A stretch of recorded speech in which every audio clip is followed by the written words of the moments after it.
Well, I don't know about you guys, but I was born into pressure. The kind of pressure that can either make you rise above the crowd or crush you into the ground. Believe me when I say I felt both. So my echo chamber is like a loaded gun pointed right at the back of my skull. And that silver bullet contains the sins of a father, the shame of a race, the broken dreams of generations. See, I got no choice but to succeed. Because I got a whole lot more counting on my life than just me. I grew up with a typical black American dad story. My father wasn't in the picture. My mom remarried, but we lived with my grandparents for a good little while. And I was 5 years old when she graduated college. She's an art major, an incredible artist. And she passed that love for art to me. But when she graduated, she struggled to find work. And she told me even then, she said, Daryle, whatever you do, don't try and make a career out of art. So I had to find something else that I love. Fortunately for me, I found football. At 17, I'd already poured 8 years of blood, sweat, tears, time, pain, you name it. And I was ready to cash out. My senior year of high school, the starting quarterback on the football team in Omaha, Nebraska, 3-sport returning state champ. I was on the phone with Ohio State, Florida, Iowa, Nebraska. I was doing it. And they're all saying the same thing. If you put up numbers, you get stats, you get touchdowns this year, you're going to get that phone call you're looking for. A full ride scholarship. So that's what I set out to do. Second game of the season, second play of the game. I'm rolling out to the left. I flip it out to one of my receivers. I hit right in my chest. I fall on my shoulder. The defender falls on top of me. Easily over 7 pounds of pressure, and that's all that it takes to break a collarbone. Went to get up, and my arm was on fire. My throwing arm was on fire. But I couldn't think about that. My teammates needed me. My family needed me. I needed me. I got to get out and score these touchdowns. So I got up, and by some miracle, I was able to throw 2 more touchdown passes. And we still lost. After the game, my parents took me to the hospital, and the doctor walks into the room and he says, I'm sorry, son. Your collarbone's broken. Your season's over. And just like that, my dream evaporated right in front of my eyes. See, that doctor told me that my bone was broken, but honestly, I felt broken. Months went by and the phone went silent. Felt like I didn't know what I was going to do. Then the weekend before signing day, I get a phone call from a number I don't recognize, but a name that I surely do. Hello, this is Scott Frost from the University of Oregon. Hold up. Scott Frost? Like the Scott Frost? Nebraska football legend Scott Frost? Like anybody in this entire state would kill to be on the phone with Scott Frost. He's on the phone with me right now? Yes, hey, Daryle. We just wanted to let you know that we heard about that game that you played in. You finished the whole thing with a broken collarbone? I think we need guys with character like that on our football team. We'd like to offer you a full ride scholarship to the University of Oregon. I was speechless. But of course, on the phone, I had to play it cool. Like, oh, yeah, I probably got to tell my parents and everything, but if it's up to me, like, I'll be there in the fall. But it was in that moment that I learned that character and perseverance can carry just as much weight as talent. But my life changed forever. Oh, go Ducks, that was me. I was living it. Nebraska kid to the West Coast, you kidding me? This is the dream. But of course, I had learned an early lesson already. Unfortunately, it's that for a lot of people, sometimes football is more a codependent, abusive relationship than really a lifelong partner. So I made sure to pay attention to what I was taking in school. And as I looked down the course list, I couldn't believe it. There's this major called product design. Here's a major designed for artists, creatives to do something with their art, to make things for other people. And I was like, this is it. This is exactly what I want to do. This is my future. But when I went to go tell my coaches and everybody, they said it's not possible.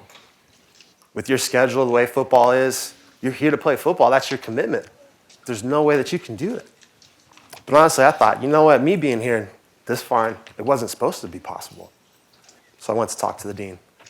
The dean said, you know what, Daryle? The way your schedule's set up, honestly, it's going to take a lot of hard work. There's a lot of classes that you're going to miss. I don't know if it is possible. And I said, you know what? If it only comes down to hard work, then you don't have to worry about me. That I believe you. If you got what it takes, apply. And if you get in, maybe we can work something out. So I applied. Eventually I got in, and I was put to the test. And believe me when I say that everybody was right. It was hard. It was difficult. It was challenging. But fortunately for me, though, I was at one of the apex programs in the country. We're at the forefront of speed, fast, efficiency, innovation. And I'm here to tell you guys right now that I have the secrets, and I'm about to just give them to you for how you can achieve anything you want in your life. And it comes down to these three things: habits, structure, discipline. So we've all heard of habits. But specifically, habits are most often just what do you do when you're tired? What do you do when you're exhausted? What do you do when you're bored? That's an edge that you can get to the next level over everyone. Secondly, is structure. So everyone gets 24 hours in a day, right? Well, 8 of those hours, you got to sleep. And as an athlete, I had no choice but to sleep. See, I learned early that if you do not build in the rest, you will break down into rest. So all-nighters and stuff like that was non-negotiable. So that puts you down to 16. Football gets 6 hours. 6 hours of running, sweating, diving on the ground, practice, watching film, breaking it down. And trust me, football always gets there 6 hours. And that's 7 days a week, 325 out of 365 days. That puts you to 10. Then my senior year of college, I drove from Eugene, 2 hours all the way up to Portland to go to school. So that was 4 hours out of me to get up there and get back. Then you got 4 hours to go to class. Then I'm left with 2. 2 hours to eat, 2 hours to study, 2 hours to call my mom. I had time. I just couldn't waste it. And then lastly, discipline. When you want to win as bad as you want to breathe, then you will succeed. That's my best Ray Lewis impersonation. But that's the truth. That's that X factor. That's the difference between people who succeed and people who just have pipe dreams. You see, when I was telling people about what I was doing, driving up 3 days a week, Eugene to Portland, 2 hours both ways, then Friday I'd go, win a football game, get my body bruised and battered, then Sunday, piece it all together and do it again, week after week after week after week after week. I loved it. And I got to prove it every single time. And because of that, I was able to graduate from Oregon with a degree in product design. And even beyond that, I was able to go pro. At least I had a chance anyway.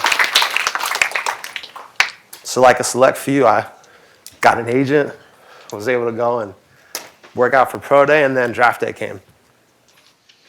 Second day of the draft came and went. Last day of the draft came and went. I didn't get a call. Then the day after the draft, my phone rings.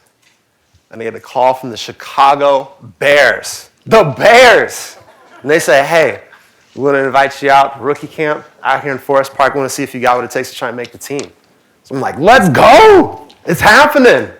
Fly out. And then over the course of the weekend, I work out, do my best, and I give everything on the line. I'm killing it, dominating everybody. They bring 80 guys out to camp. They took 2. I wasn't one of the 2. I wasn't one of the 2. So I had a choice to make. Do I keep chasing football, or, do I try and go live my dream? Do I find another one? And that's when I thought, I think it's time for me to give everything into design. Unfortunately for me, though, I graduated right into the recession. If you guys know anything about the recession, it was a tough time. There are people who had jobs for a long time who were losing their jobs. So when I came out, I threw my name into a headhunter agency and kind of just hoped for the best. And sure enough, at 10 o'clock at night, I get a phone call, and they say, hey, Daryle, congratulations, you have an interview with Nike. I was like, all right, let's go. What do I got to do? Well, it's 9 a.m. tomorrow, and you have to have a presentation ready to go for Nike. I was like tomorrow? I was like, yeah, good luck. Click.